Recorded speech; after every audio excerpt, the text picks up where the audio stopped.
Hello everyone, thanks for keeping up with my biannual video upload schedule. This analysis turned out to be a pretty fat one, so sit back, relax, and grab a drink or snack or something, because here's Overanalyzing WILARDO'S scenario.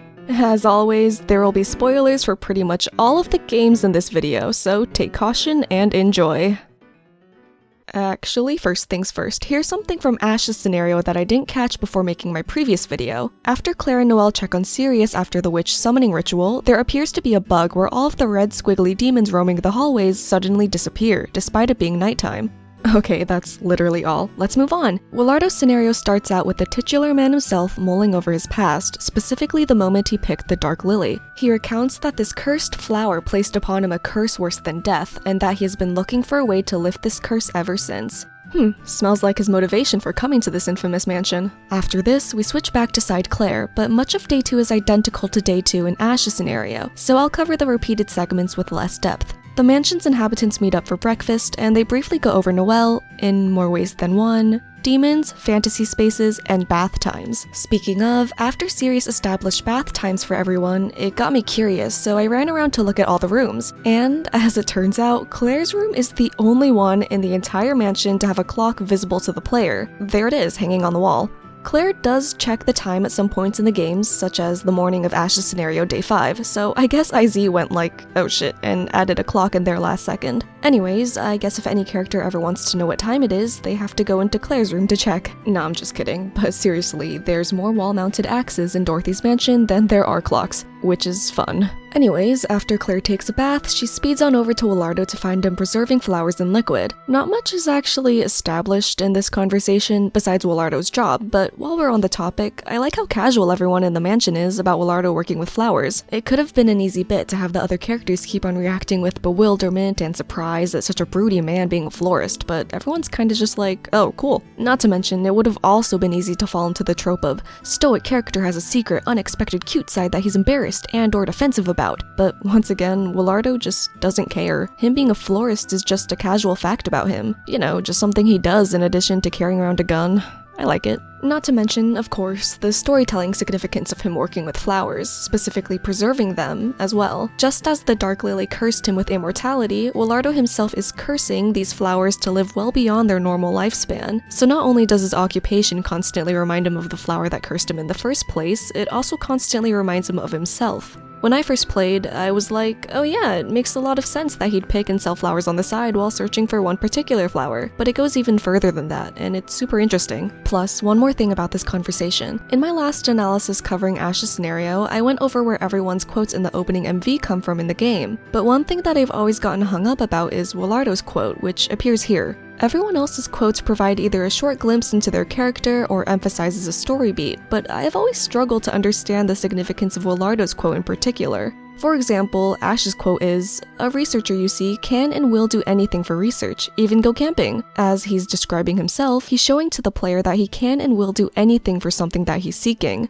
Meanwhile, Sirius's quote is, "Does everyone actually believe in those fantastical rumors? How very foolish." The last bit shows a bit of his holier-than-thou attitude, and the quote overall reinforces the notion that the witch's heart is something unrealistic, as if originating from a storybook. Noelle's quote is, "Look, look, what luck, the stars are so pretty tonight," and it demonstrates his love for the stars as well as his softer demeanor. Claire's quote is, "Let me handle this, lickety-split," and it showcases her optimistic, can-do attitude as the protagonist of the game. As for the demons, Zizelle's quote is, "Please return the contract already, I'm not made of time, you know," and it re-emphasizes the importance of the contract that Claire must find. Charlotte's quote is, "I mean, this is a cursed witch's mansion, it'd be weird if people didn't die," and it reminds the player that someone or some people are probably going to die in this game. Furthermore, it shows her demonic nonchalance at the thought of death. Lime's quote is, "You like this kind of thing too, right? I know all about it," and okay, admittedly, it also feels slightly out of place, but personally, I think it gets across her peppy attitude well enough.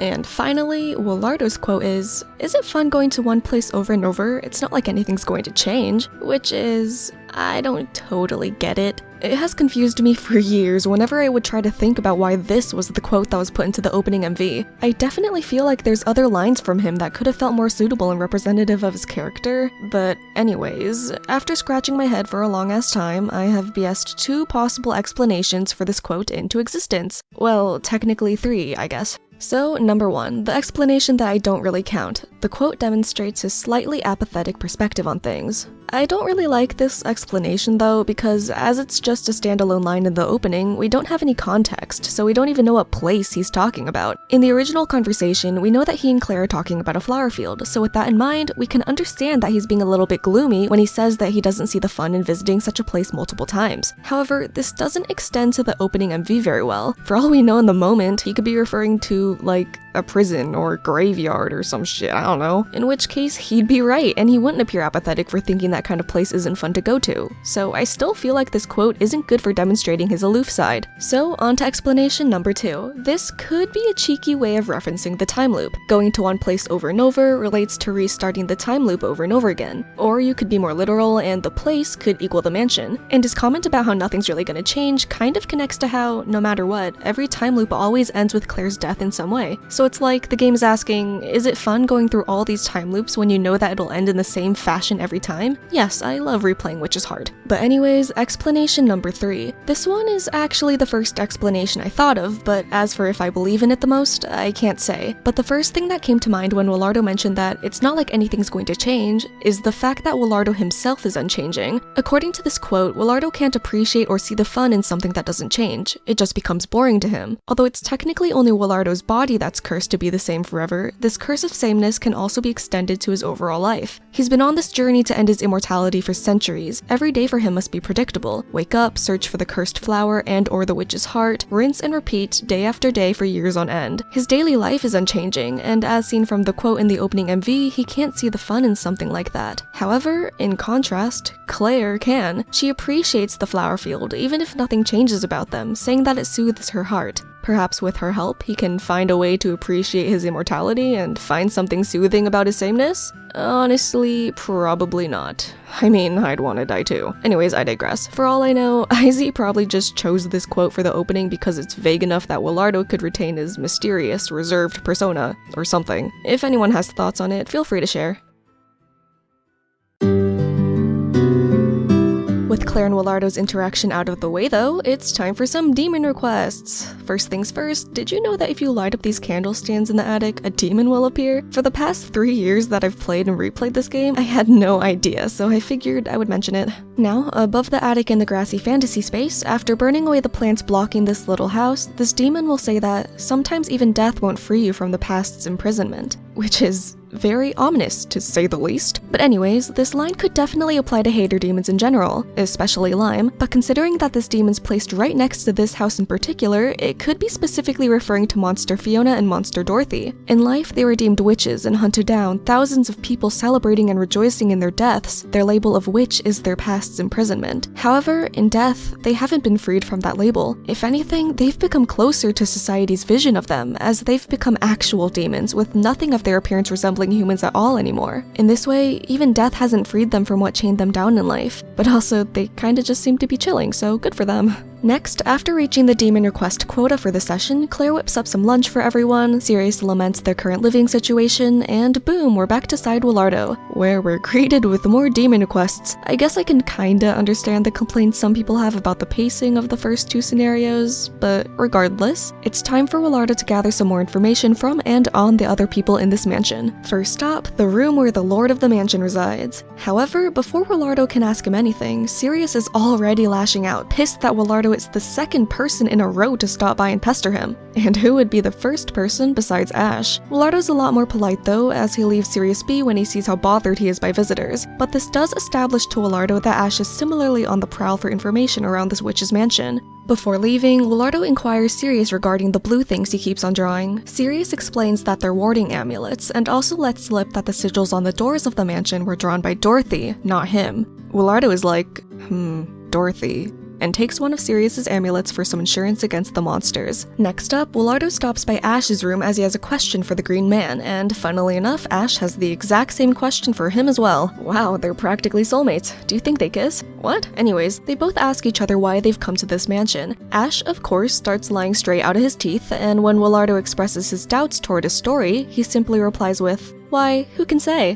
Which is also the exact same thing he says in bonus stage when Willardo confronts him about lying about Noelle's room being unlocked. It's funny that he just defaults to saying, who can say, when he's caught lying. But yeah, Ash then asks Willardo what he came to the mansion for, and Willardo, being the very candid guy he is, says that he's here for the witch's heart. Despite Ash refusing to admit that he's seeking the same thing, Willardo declares that he won't let him have it before swiftly leaving the room. Ash then shows a slightly hard to read expression, but it's some mixture of amusement and slyness. Either way, he's fishy as hell, and Willardo knows it. On to the other person in the mansion that is currently awake. Willardo catches Claire looking solemnly out the window, and she expresses her worries over if they'll be able to escape the mansion. But as Willardo says himself, she should have picked someone else to confide in if she was looking for consolation and sympathy. The guy really doesn't care too much at all about the situation. Still, despite his almost standoffish demeanor, when push comes to shove, you can really depend on him. Right after their short interaction, Claire gets attacked by a sizable multi-eyed monster. Willardo leaps into action, slamming down Sirius's warding amulet on the table and telling Claire to get down under it, all before taking the monster on solo. Damn. Once again, the next few scenes are pretty identical to Ash's scenario. After Willardo vanquishes the monster, Giselle reveals to Claire that these monsters roaming the mansion are demons, just like her, Charlotte, etc. Of course, Claire reasonably wants more information, so she also asks Giselle about the mansion, witches, and more about demons. Giselle explains to her that we demons are not the reason you're locked in this mansion, which is interesting. On one hand, she's kinda lying, seeing as Noelle is, of course, a demon. So yeah, a demon is the reason why she's locked in the mansion. However, depending on how you interpret Giselle's wording, there's an argument to be made that by specifically saying we demons rather than just demons, Giselle could be differentiating herself, Charlotte, Lime, and Rouge from all the other demons, including Noelle. So it's as if we're just being like, Noelle doesn't really count in the group of demons that Giselle's talking about, so she's not really lying. Either way though, regardless of whether or not this sentence is technically a lie, she's still helping Claire out. At this point, Claire, and the player most likely, believe that Noelle is a human, so Giselle is pointing us in the right direction ultimately. After this, Ash calls Claire to dinner where Noelle is finally awake, yay! After eating, Ash asks if Claire can handle the dishes, saying, it's nearly my assigned bath time. Oh yeah, how'd you know that, huh? See any clocks lately? Anyways, one dishwashing session later, Claire takes her bath and it's time for some evening demon requests. But before that, finally we come across the legendary hater herself, Lime. Much like with Charlotte's introduction, she starts off already knowing who Claire is, despite this being, potentially, the first time they've seen each other. Unlike Charlotte though, she's a lot less cryptic and foreboding, opting instead to just seem cute, fun, and nice. Her commenting about how she knows all about Claire's taste might set off a few alarms in some players' heads, but Claire doesn't seem to mind, agreeing that her room is adorable. However, the moment that Lime reveals that she's a demon, everything turns south pretty quickly. Accompanying this new information, Lime suddenly pulls out a knife. This show of aggression is reminiscent of Charlotte's attempts on Claire's life back in her own introduction. Having seen this type of demonic hostility before, Claire and the player might be preparing themselves for another chase scene. However, Lime promptly shatters those expectations. In order to prove her demonness to Claire, and also for self-proclaimed performance's sake, she decides to turn the knife on herself, inflicting a wound that would have undoubtedly killed anyone mortal. Claire, along with the audience, is understandably disturbed and bewildered by this display, but Giselle tells our protagonist to not let it get to her, remarking that Lime is a bit of a strange one, which may just be the understatement of the century. Lime's introduction is fantastic, quickly establishing both her cute loving side and her insane side. Of course, craziness and immorality are to be expected from a demon, but Lime takes it to such a level that even Giselle, a fellow demon, sees her as weird. This also serves to show the player a bit of the alienation that Lime experiences, from both humans and demons alike. Furthermore, another major aspect of her character that gets established here is her willingness to hurt herself. Overall, Lime's unhinged introduction ensures that she'll remain in the player's minds for a long time, which is great considering her immense amount of plot relevance later down the line. But yeah, thank you for finishing off my demon requests, Lime. I appreciate it. Lastly for the day, upon talking to Willardo before bedtime, he asks you if the big monster that Claire beat today was the same monster that she had seen in the early morning. Of course, in this scenario, Willardo was the one who did the fighting, not Claire. Thus, we can assume that this dialogue was just copied directly over from Ash's scenario, where Ash and Claire helped to bring the monster down together, and VG Person forgot to change the U to I, or something. And with that, day 2 of Willardo's scenario is about to come to a close. But wait just a minute as Giselle offers to read Claire a bedtime story. How kind. It's another variation of the Witch's Heart storybooks, and apparently Zizel's favorite among them, which means that this story is far from a happy one. In it, a depopulating village sacrifices its citizens to a witch, wishing for their town to prosper once more. It technically works, as the countless deaths turn the village into a haunted, touristy attraction. The end. Claire's not a big fan of this book, but Zizel loves the harrowing feeling the book evokes, truly encapsulating the contrarian nature of her demon self. And with that soothing bedtime story, Claire falls asleep, closing off day 2 of WILARDO'S scenario. It's the morning of day 3, and Sirius discovers that Claire's diary has gone missing from the locked storeroom. From this, we know that during the night of day 2 / the early morning of day 3, Ash broke into the room, gaining access to Claire's old diary and the accompanying photograph. For Ash, that's one thing off the Witch's Heart checklist. It is kinda weird though that Ash would take the diary with him instead of just reading it all in the storeroom, right? I don't think it's that long of a book, considering that we ourselves read all of the pages leading up to Patricia's disappearance, and we know that Claire also disappears pretty soon after that. Not to mention, Ash has also trained his speed reading, as he shares this with Claire on day 2 of his scenario, so why raise unnecessary suspicion like this? I guess he just didn't want WILARDO getting to it either? Maybe? Either way, Sirius starts off their breakfast by announcing that there's a diary thief in their midst. While they're discussing why a diary would be stolen, Sirius comments that he doesn't think the diary itself would have much value. I assume that this is because, for the people vying for the Witch's Heart, the photograph is more important than the diary's contents. One of their ideas for finding the culprit is to search everyone's belongings, but it's quickly shot down by all 3 of the possible offenders. Actually, Claire thinks the search is a great idea until Zizel reminds her that all of her personal belongings will be searched, including her undergarments. Claire becomes uneasy at the thought, but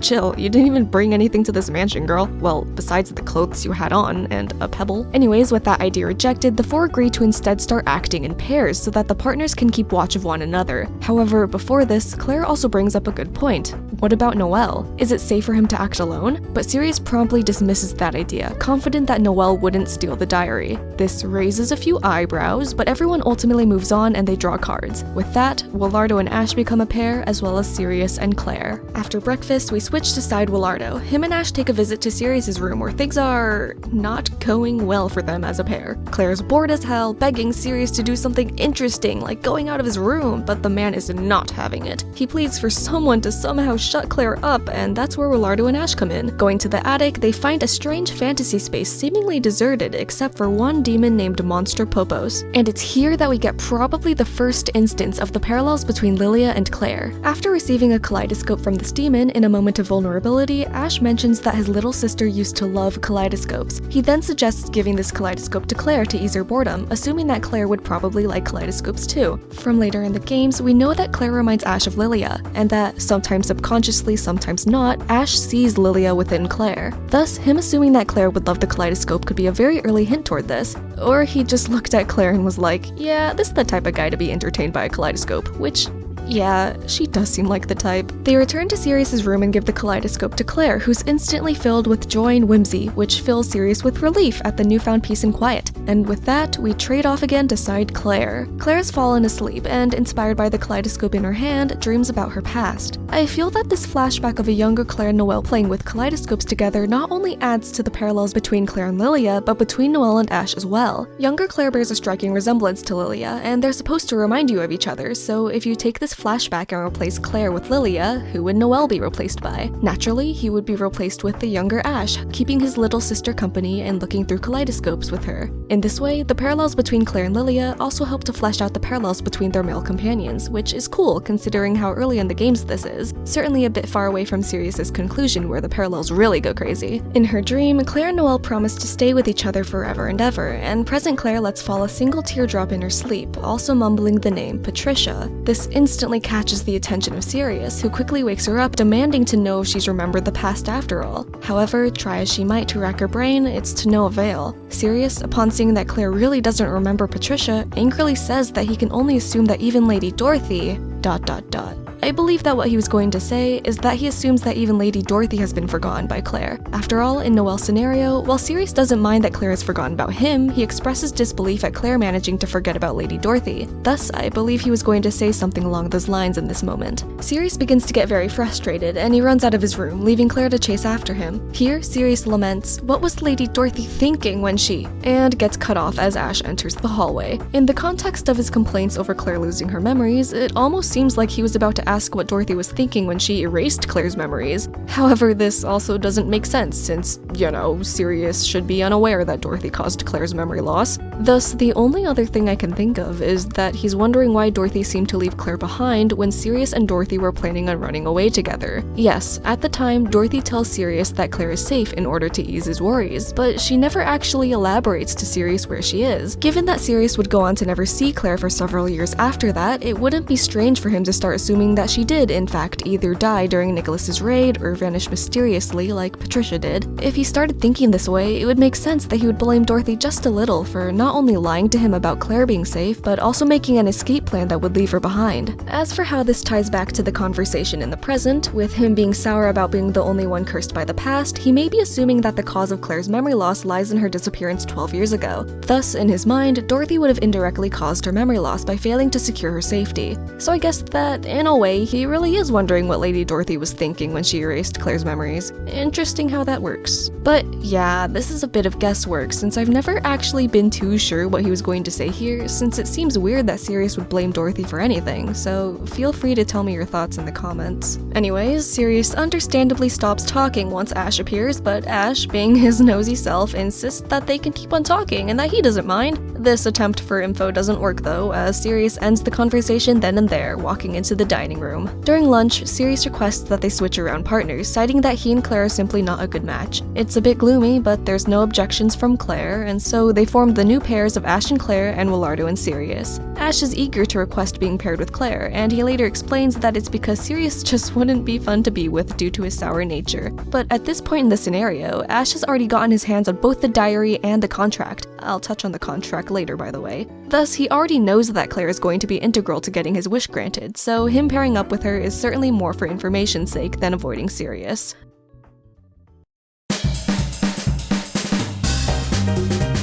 Anyways, it's back to Monster Popos's fantasy space for Ash and Claire. There's suddenly a new door that wasn't there before, and Ash is all too excited to enter it, courtesy of his researcher spirit. Upon entering, they reach a room that's empty except for 4 doors and a slab reading, "A fantastic reward awaits the one who overcomes the 4 trials." Well, sign Claire up. She conquers the trials lying beyond each door, causing a glorious, bountiful treasure chest to spawn in the main room. However, Claire hesitates to open it, thinking that it could be a trap, but Ash is all too excited to open it, courtesy of his researcher spirit. But despite his researcher spirit, he still relegates the duty of actually opening the chest to Claire, while he stands back and watches. Still, he does a great job as her hype man, and she gets fired up enough to crack open the lofty chest. And then, the screen turns a dark purple, which is never good, and then skulls appear, and then Claire collapses, and then Ash is like, oh shit. The game proceeds to do a good old narration switch right when something interesting happens, so we're sent back to Willardo and Sirius. Even though it's nice and quiet, Sirius is still peeved, this time by his own thoughts. He begins complaining out loud, even though Willardo definitely doesn't know what's going on. Sirius says that he was a fool to put his hope in Claire for even the slightest moment, probably referencing just a few scenes ago, where he hears Claire mumbling the name Patricia in her sleep. He's filled with hope for a split second, hoping that she does remember her past with Dorothy, him, and Noelle, only for his hope to be quickly dashed once Claire struggles to remember anything once again, and this disappointment gets him mad all over again. Willardo asks him what Claire even did to piss him off, and Sirius replies that she didn't do anything, but that just seeing her living happily annoys him. Willardo understandably thinks like, what the hell? God damn. Sirius is very clearly troubled by a past that only he remembers, and very bitter about the fact that Claire fails to share those memories. But these circuitous thoughts are cut short as Ash frantically starts knocking on the door, announcing something to be very wrong with Claire. As it turns out, Claire has been possessed by the demon in that treasure chest. Or rather, just Claire's mouth. This demon named Invective has taken control of Claire, forcing her to say things that she's not thinking and express emotions that she's not feeling. These mostly just include scathing and arrogant remarks toward the other humans. They hold a sort of emergency meeting over dinner. That means Noelle is here, yay! Where Wilardo reasons out that Claire is probably cursed. With Zazel imparting some knowledge unto her, Claire affirms his theory, and they all start brainstorming on how to lift this affliction. While Wilardo is explaining the types of curses, he mentions that some can't be lifted no matter what you do. Right after, Noelle is shown making a serious face, undoubtedly referencing the fact that Noelle is suffering from an irreversible curse. Perhaps this could be something even more too, where Noelle, noticing the way in which Wilardo talked about unliftable curses and the expression he made, felt a sort of kinship with the man? Well, I suppose I would just like to think that's true.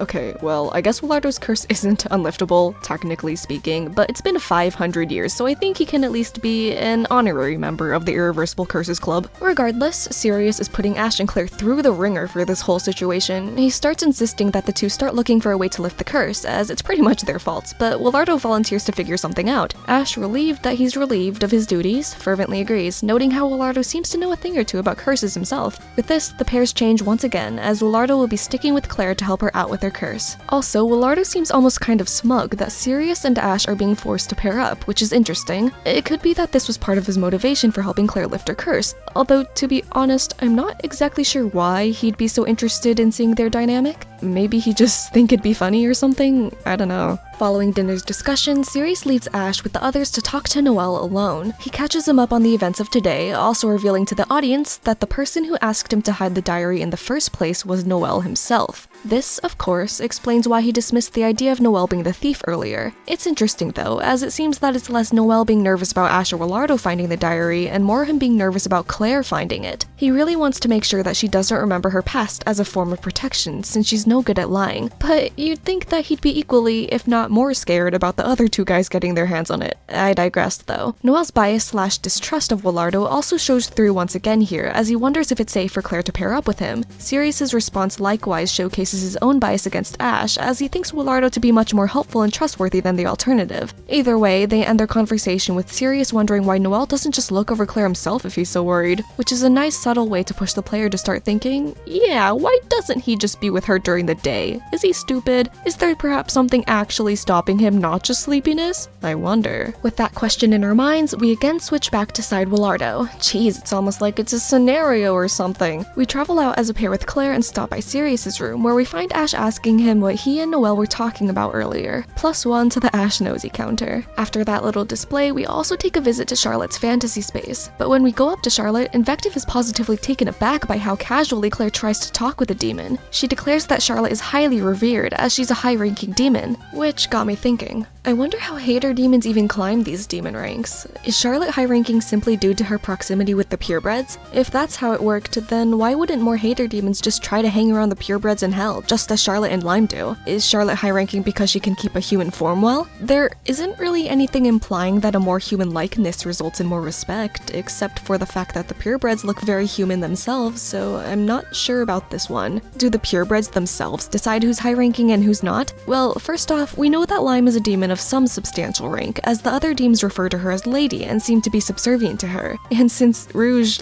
hates Lime and calls her disgusting, I don't think that the purebreds are the ones to decide the ranks of hater demons. So in the end, the demon hierarchy may simply just be based on how powerful each demon is. I mean, it makes sense that power would decide everything in this society of inhumane demons. Plus, even the high-ranking Lime and Charlotte are kept in line by Rouge's threats of physical violence against them. Well, maybe this whole thing was obvious, but I still like talking about the Witch's Heart demons and how they work. More on them in Sirius's scenarios analysis. Anyways, the demon requests are done. Well, I didn't mention them starting, but they're done, and it's time for Claire to take her bath. It's a very fun detail that in the little bath CG, Zazel is visibly annoyed by Invective. It also doesn't really make sense though, as Zazel is an even higher rank demon than Charlotte, so what would Invective possibly be saying here to annoy her like that? You're such a stickler for respecting Charlotte, so what's going on, dude? Well, with Claire's bath out of the way, both her and Wilardo decide to turn in for the night, concluding day 3 of the scenario.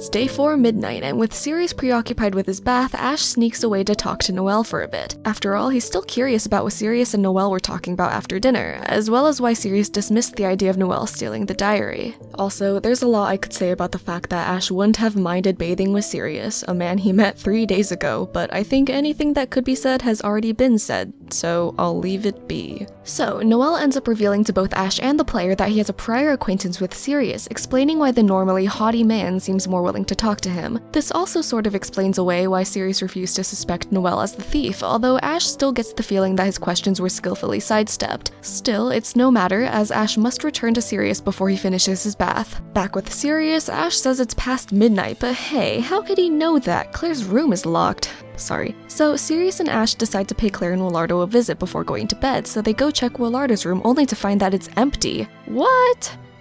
Maybe they're in Claire's room? Nope, they're nowhere to be found. So Ash and Sirius shrug and go to bed. Okay, not really. Sirius does go to the storeroom first to think about things. He silently swears to Dorothy that he'll get the photo back, referring to the photo accompanying the diary, which confirms what he was talking about earlier when he said that the diary itself lacked value. Then Ash totally inconspicuously comments, "I hope we can find that diary," while in the room that the diary was stolen from. Completely unprompted, as Sirius wasn't even saying anything. A total pancake move, but anyways, they start getting ready for their sleepover right after. The two have a nice little bedtime chat, and Sirius learns that Ash came to this mansion because of his research on witches. He's like, oh, I guess then all the other past mansion visitors were also witch researchers. Fair enough. To which Ash is a bit stunned. How could Sirius literally live in Dorothy's mansion without knowing about the rumors surrounding it? I always did find it kind of odd that Sirius had absolutely no knowledge on the witch's heart, never having even heard of it before. He was hiding very, very close by during Nicholas and Dorothy's scuffle in the back room, so I feel like he should have overheard the majority of their conversation, in which Nicholas mentions the witch's heart multiple times. Well, then again, this was a very traumatic moment in his life from 12 years ago, so...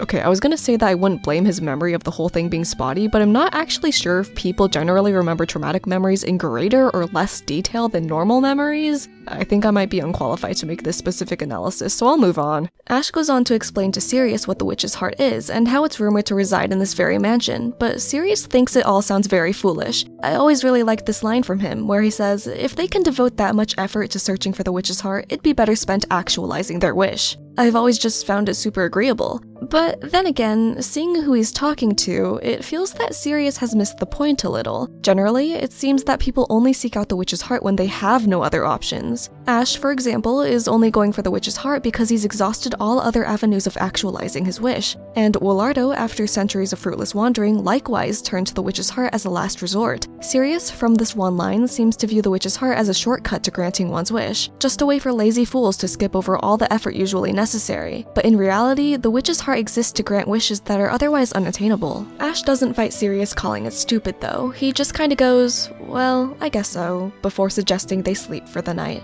We're back to side Willardo, and our two missing characters wake up in a strange room with a note on the floor. Apparently, the note was left by Invective herself, who invites them further in to learn more about her. Having no real other choice, Willardo and Claire go along with it. These flowers you come across in Invective's fantasy space appear to mirror the thoughts and feelings of certain characters, as designated by their color. Pink points to Giselle, and Just What Is Your Wish represents, of course, how she's a wish-granting demon, and how she asks for Claire's wish in Ash's scenario. This turquoise color points to Ash, and If You Could Start Over from That Day refers to the day that his family died. The specific phrasing of starting over piques my interest. It could have made sense for this flower to say something along the lines of, if you could bring them back, but instead it chooses to emphasize the rewriting of the past, rather than rectifying a tragedy that you've already accepted has happened. This heavily ties into the fact that, as we learn later in the games, Ash refuses to accept the past as past, which is pretty cool. Next, the orange flower connects to Charlotte, and her insistence that she's not garbage, as well as her plea to not be abandoned, directly come from her thoughts from when her papa was leaving her to die. Next, this dark blue color correlates with Noelle, and this flower says that it's been nothing but regret, always has been, always will be. The latter half leads me to believe that these are his thoughts on the time loops. No matter what he does, he can't save Claire, and he's been going through this for the equivalent of decades. Every loop has ended with Claire's death, and thus every loop is just full of regrets for things he could have done differently. And as far as he knows, he could be going through this until the end of time, hence the always will be part. Next, this lime green connects to, of course, Lime. This flower's quote carries the exact same sentiment as something that Lime says herself in Sirius' scenario actually, where she says, "Just let everyone be unhappy, just like me."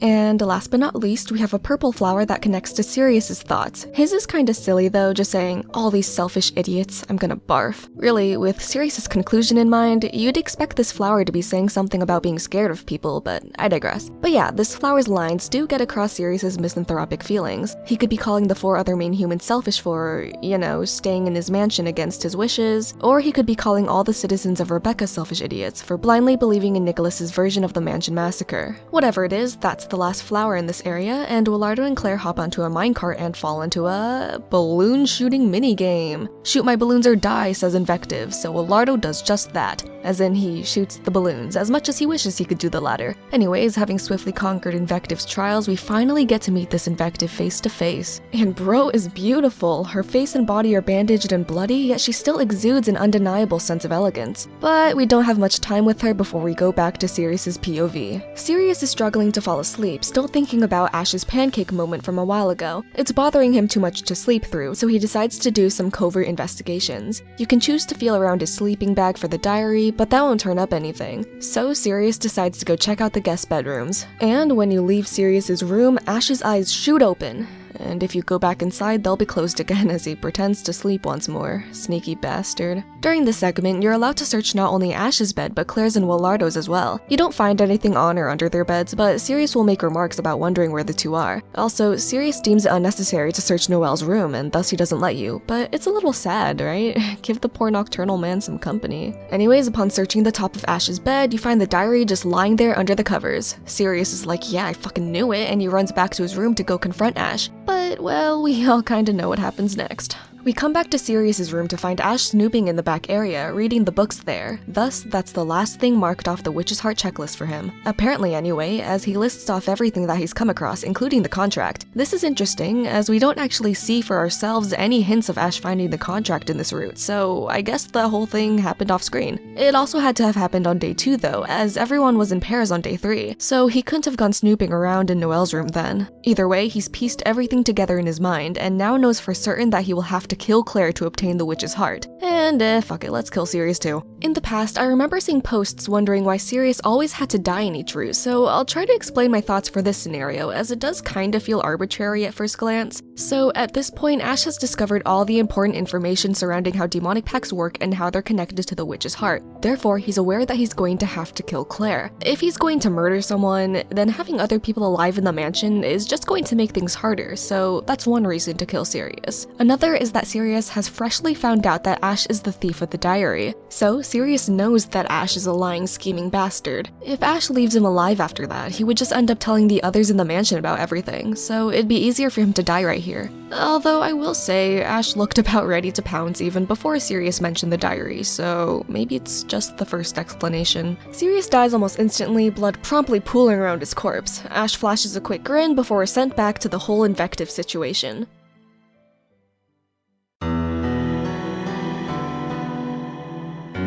Claire is not very sensitive, stammering out, your face, upon seeing Invective, and the demon explains that a foolish human splashed sulfuric acid on her while she was alive. We can safely assume that this was her cause of death as well, seeing as how these burns persist for her even as a demon. This also appears to be her motivation for cursing Claire, as she comments on how healthy Claire's body is and demanding that she give it to her. This does make me wonder if Ash, or any of the guys, opened the treasure chest instead of Claire, would Invective have bothered possessing them? A big part of Invective's motivations lies with her desire to feel beautiful, so I'm not sure if possessing a man would align with her goals. Just food for thought though. Invective casually drops some world-building facts in this short conversation with Claire. For one, she mentions that she created this fantasy space with her mind. From this, we learn that demons can create fantasy spaces, and we can assume that, for example, the space where Charlotte chases you down in the prologue was also created by Charlotte herself. Furthermore, maybe this means that the fantasy space that Monster Dorothy and Monster Fiona reside in were actually created by those two. After all, this fantasy space is basically a one-to-one copy of a location that Claire, Sirius, and Patricia used to play in as kids, so it's a nice thought that Dorothy and Fiona would want to create and live in a space that reminds them of their children. Anyways, I'm not sure if this means that all fantasy spaces come from demons, or if some randomly form on their own. I'm leaning toward the latter, but for not any real reason, it just feels more right to me, which isn't proof, but anyways. Second, Invective drops the bombshell that fantasy spaces aren't reality, which is really weird to me. On one hand, yeah, it makes sense. It's literally in the name of fantasy space. You do things like eat a limbillion cookies, fly around on a magic broom, and breathe underwater using a big bubble. But the thing that makes this so weird is that when you're in a fantasy space, your body is physically there. It's not just your mind. You're not like dreaming or anything. Claire and Willardo's bodies disappeared from the mansion, so we can only assume that their bodies are actually in Invective's fantasy space, right? Not to mention that you can straight up die in fantasy spaces. You can also pick stuff up in fantasy spaces, put them in your inventory, and they're still there when you return to the mansion. You can even show and give these things to other people. Everything seems to suggest that even if logic and physics are a bit warped in these spaces, they still count as reality. So I'm really thrown off by the fact that they aren't reality. But I guess it's true that Claire can control her mouth here even though she's still cursed.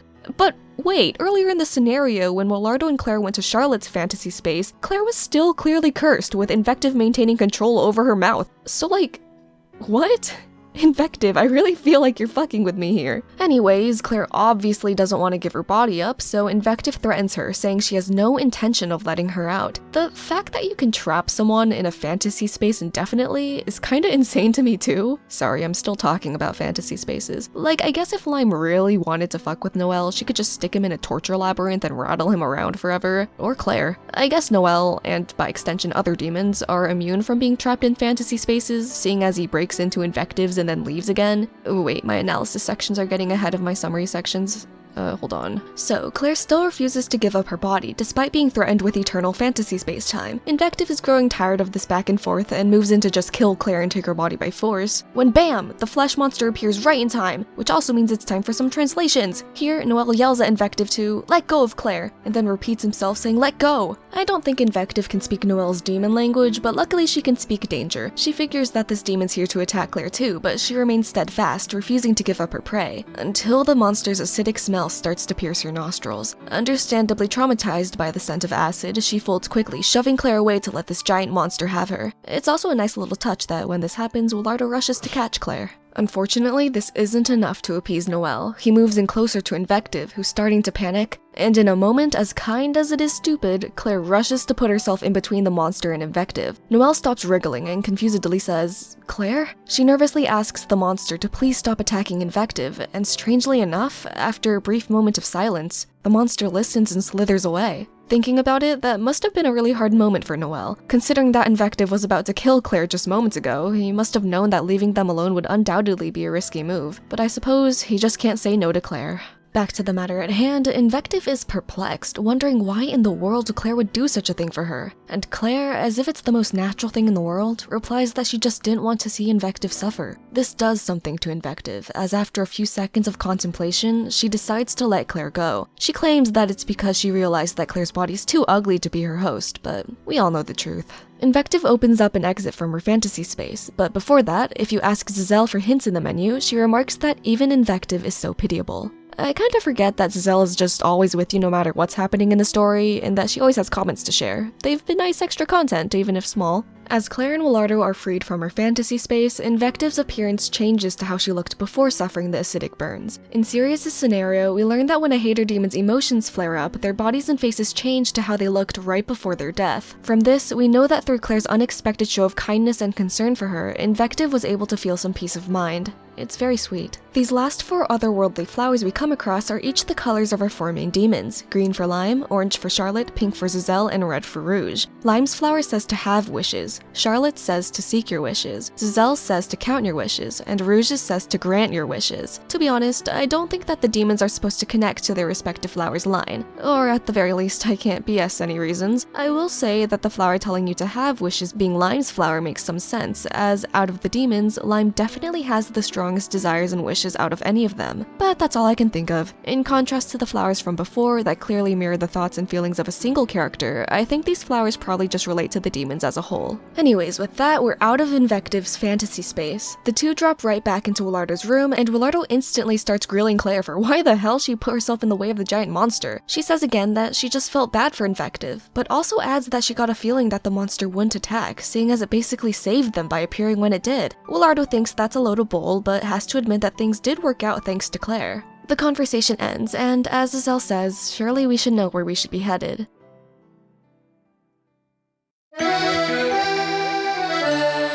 Willardo and Claire head to Sirius's room to go check on the other pair, but when Claire opens the door and walks through, Ash is waiting right by the doorway, a stool held high above his head ready to swing down. Claire doesn't react in time, but Willardo swoops in, pushing her out of the way, taking the blow for her. Or, I guess, multiple blows, as Ash makes sure to beat him into a pulp pretty much. Ash then wastes no time grabbing Willardo's gun off his person and taking aim at Claire, but he narrowly misses her vitals, shooting her in the arm instead. Despite literally just being shot, Claire asks Ash why in the world he would attack Willardo, once again demonstrating her protective nature even in the face of imminent danger. Or she's just really slow on the uptake. Either way, Ash corrects Claire, saying that he was really targeting her. He then goes on to blame Willardo's naivete for his demise, which, of course, ties into his mantra that he repeats in later games about how you lose if you worry about others and lose if you have a heart. But Claire can't believe that Willardo is dead, so Ash helpfully dashes any doubt she has by shooting him point blank 4 times. Claire begs him to stop, absolutely aghast, and Ash says, "Don't give me that look." I've always interpreted this line as a sign of his guilt. There's still some humanity left in him, so seeing someone look so horrified at his actions still pulls at his heartstrings, even the slightest bit, especially when that someone reminds him of his little sister. Thus, he demands for Claire to stop looking at him that way, as he can't bear it emotionally. Claire, if she's gonna die, at least wants to know why Ash is doing this. Being the kind man he is, he obliges, expressing that he's killing her for his wish, and that once Claire is dead and he obtains the witch's heart, everything up to now will be worth it.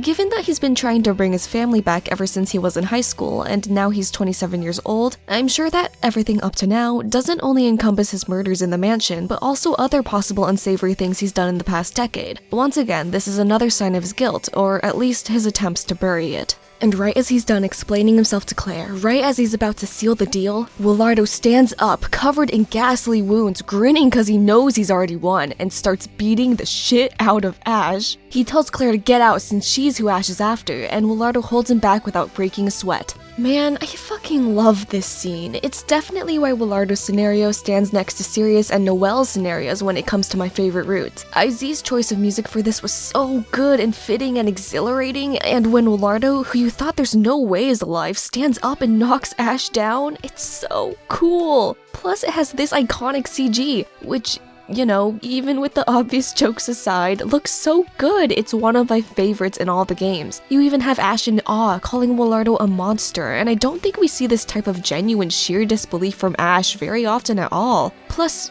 yeah, Willardo really shouldn't be alive. It's so clearly emphasized from the way that Ash shoots him several times point blank and how he calls Willardo a monster and a death-defying bastard that it's a really great way at hinting at Willardo's curse, which is yet to be explored very much at this point. I will say that it's a bit undone by the fact that Willardo also shoots Ash several times, with him likewise surviving, but I guess if you're gonna give a character a gun, if you put him into a fight scene against another human, it's kinda either gonna suck or just be nonsensical. I don't really mind too much though. Anyway, with one nonsensical fight scene later, Willardo's got Ash on the ropes, and with the last of his strength, he tips Willardo off about a secret room underneath Noelle's room. Not only that, he also cryptically comments that the more strongly you feel about your wish, the more you'll want to kill for it, before collapsing and dropping all his loot like he just lost in a Blitz survival game. Willardo checks out the stuff Ash had on his person, and it's revealed to the player that when Ash gathered everyone to tell scary stories in Ash's scenario, he was actually following this ritual for summoning witches. Ash also drops Claire's old diary, a journal full of notes on witches, and his photo of his family. Upon reading Claire's diary and seeing the photograph within, Willardo harkens back to when Sirius was complaining about Claire not remembering anything, and he puts some of the pieces together. He also checks out the back room to find Sirius's corpse stuffed into a cabinet thing. Yikes. So, with a defeated Ash and a dead Sirius, Willardo has now read through Claire's old diary and the books in the back room. All that he needs now is the contract to tell him that Claire is in a demonic pact, and Ash has already helpfully tipped him off about the secret area underneath Noelle's room.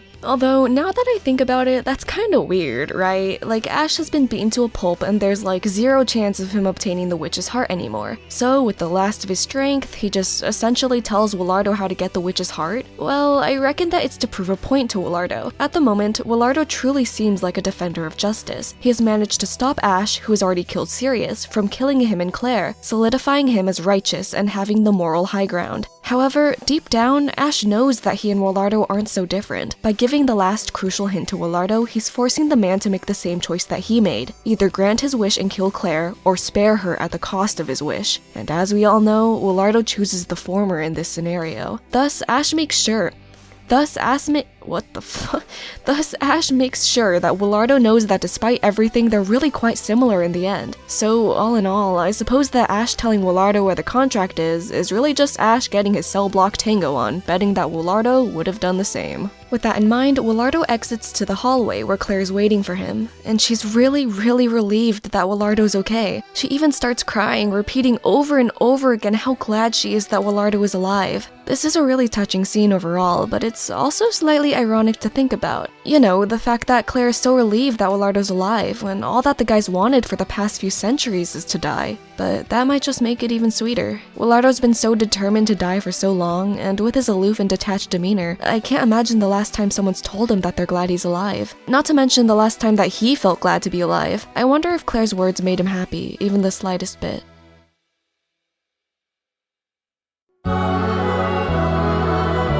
The two clean themselves up, and Willardo updates Claire about Sirius's death. He also suggests that they check out Noelle's room. Claire thinks it's so that they can tell Noelle what happened, but of course, Willardo has other plans. Noelle doesn't open the door despite their knocking, so they break in, only to find that Noelle isn't here at all. Willardo flips over the carpet to find the trapdoor to the cellar, and they go down. Blink and you miss it, but you can catch a glimpse of Lime setting the contract down on the table for Claire and Willardo to find before teleporting away. The two approach the table where the contract lies, and Willardo begins reading it. And with that, Willardo's gotten every single piece of evidence that he needs to figure out that Claire has the witch's heart. One interesting thing about the contract is that there's only 3 demons in the pack despite there being 4 humans. We know that Rouge was Susie's pact partner from the contract, and in other parts of the game we learn that Giselle is Claire's partner and Charlotte is Fiona's. As for Dorothy, it feels all but confirmed that Rouge was her pact partner as well, although I'm not sure if it's ever outright stated anywhere. Either way, the fact that Lime isn't a pact partner is interesting. Maybe Rouge and Giselle just didn't trust her enough to be a partner?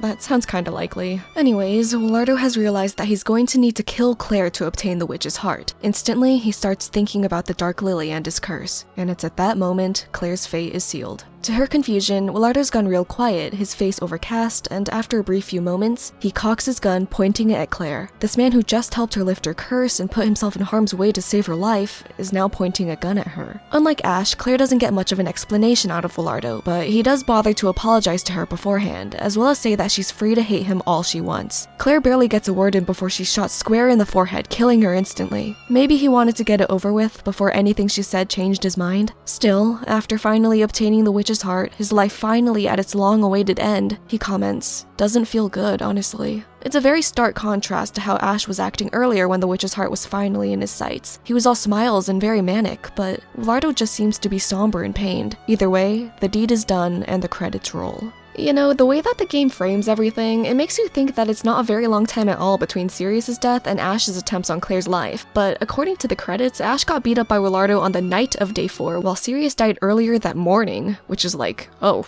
okay. I guess that does give Ash enough time to clean up the stairs that Sirius was bleeding all over. How kind of him. I also wonder how long he was waiting by the doorway. Whatever. I don't really know why, but I always really liked this line in the credits. Would even those contrarians decide to grant this man's wish? Those contrarians referring to the demons, and this man referring to Willardo. After all, knowing that Willardo desires his own death, it's a valid question about if the demons would consider that wish a positive or a negative one. So, it's now the epilogue of the scenario, and Giselle tells Rouge that the contract was found, but that someone took it away again. Although both of the purebreds are unaware of this, we know that from later in the games that the culprit is Lime. Also, right before this, the credits say that the contract has again vanished into the darkness due to all the humans in the pact being dead. I always thought this meant that, like, the contract literally dematerialized once it detected that its human party had died, but judging from the demon's conversation, I guess the credits just meant that Lime has locked it away again. The purebreds also mentioned that Noelle left once the time came, revealing to the player that Noelle was in hell with the other demons. Very intriguing. Back in the mansion, Noelle spawns in the back of Sirius's room, which, as I mentioned in my last analysis, is the only time he doesn't spawn in the guest hallway. He's standing over Sirius's dead body, confused and distraught. He then goes into the main part of the room, only to find Ash bleeding yet still conscious on the floor. I've seen some people theorize that the reason why Noelle tends to suspect Willardo is because of moments like these, loops where Ash and Willardo fight, Willardo wins, and Noelle comes across the bloody Ash blaming Willardo for his wounds, which Noelle remembers for future loops, thus suspicion. However, in the case of Willardo's scenario, since Willardo ended up killing Claire in the end, wouldn't Noelle's memories of Ash being beaten up by Willardo be erased? Well, I guess this is getting into the territory of deliberating over what the memories of Claire's cause of death really encompasses. Because if you think about it, that label feels rather vague and can either be extended to cover a lot of different memories or reduced to cover a strict few types. In the first place, it's debatable whether or not Willardo and Ash's fight is considered connected to Claire's cause of death. Directly connected? Not really. They weren't fighting over who gets to kill Claire. In fact, Willardo was protecting Claire that entire time. Indirectly connected? Yeah, his fight with Ash ended up giving him the information he needed to figure out where the witch's heart was, even though Willardo wasn't fighting Ash for that information and Ash just gave it all pretty willingly. Anyways, I got a little off track, but I don't have much to say on the original topic, to be honest. I just find it unlikely that this scene is a reason why Noelle suspects Willardo in other loops. Moving on.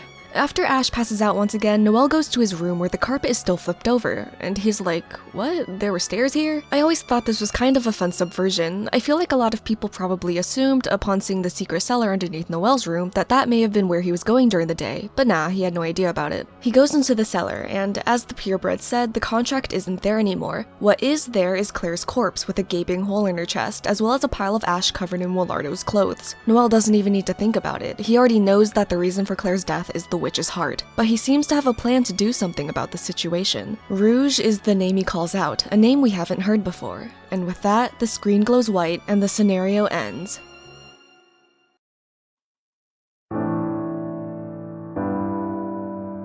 The Shard cutscene this time is of a younger Sirius, Noelle, and Claire all playing together. Little Sirius is as reverent of Dorothy as he is in the present, and we see for ourselves that she's a very kind parental figure to him. It certainly leaves the player wondering why in the world Dorothy has such an awful reputation in the present. But enough of that, as it's time for Lime's memories from 387 years ago. We instantly learn that, when she was alive, Lime was labeled a witch from the moment of her birth. She, along with the other girls born into this social class, have been locked in a cell for all their lives, even lacking actual names for themselves. Lime's number was E016, which, according to the translator of Witch's Heart, can be interpreted as a Japanese number pun. There are multiple ways that E016 could connect to Lime, such as 0 being read as Ra, 1 as I, and 6 as Mu, resulting in Raimu. Or, reading it backwards, 6 could be read as Ra, 1 as I, and 0 as Mu, as in nothing, also resulting in Raimu. Last but not least, there's also an interpretation that incorporates the E. You read E016 backwards again, but just taking the first letter of each character. You get R/L from 6, I from 1,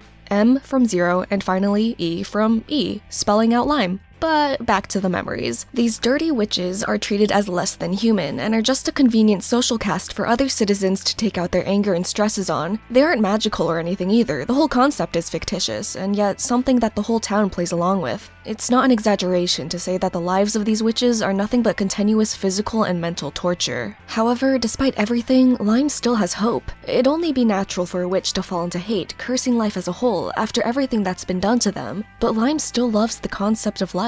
From within the bars of her cell, she's absolutely in love with the glimpses of life that she sees outside. Everything looks so dazzling and beautiful, and through everything, she holds on to the hope that she'll be able to experience what it's like to live within that beauty. And she believes it's her destiny to be out there one day. The game goes over what must have been frequent occurrences during her life. Screams from the girls in neighboring cells, watching a cellmate commit suicide right in front of her eyes, being treated like a lab rat and suffering for it. It's incredible how Lime can not only stay sane in the situation, but maintain her sense of pride and hope through it all. In fact, her pride is really interesting to think about. Multiple times in her memories, she emphasizes the fact that she's different from the other witches. It seems like she thinks that she's at least a little superior to them even, looking down on the witches that have adapted to their circumstances, and also thinking, I don't want an ending like that at all after her cellmate takes her own life. That's one thing about her that doesn't really change once she dies. In life, she's surrounded by people going through the same terrible thing as her, but she feels isolated, thinking that no one else can understand her perspective. In death, she's once again surrounded by people similar to her, people who had died hating humans and were reborn as demons. But she once again feels isolated, thinking that no one else can truly understand her. It's very sad. One day, by pure chance, a citizen outside drops a lime, and the fruit goes rolling into Lime's cell. She picks it up, gives it a taste, and recoils at the bitterness.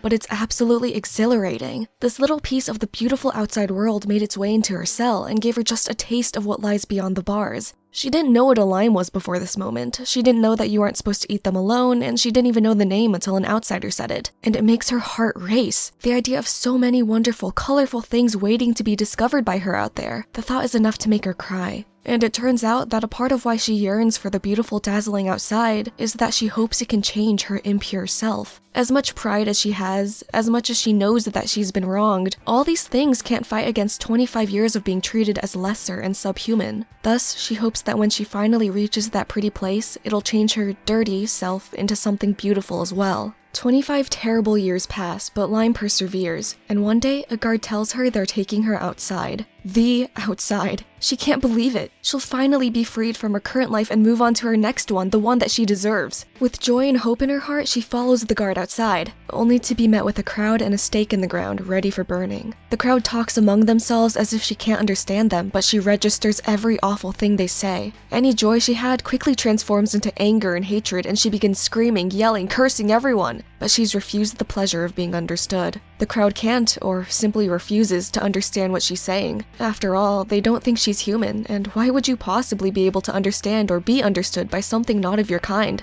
Lime screams at the onlookers until she physically can't scream anymore, her nostrils burning from the stench of her own melting flesh. And in her very last moments, all she wonders is, what even was her life? The thing is, she did end up leaving her cell life behind and entering another life. This time, it's as a demon. She has much more freedom and power than she could have ever imagined in that cell, but much like her past life, this one's basically already doomed from the beginning. But more on that in my analysis of Sirius's scenario. Probably. I don't want to make any promises.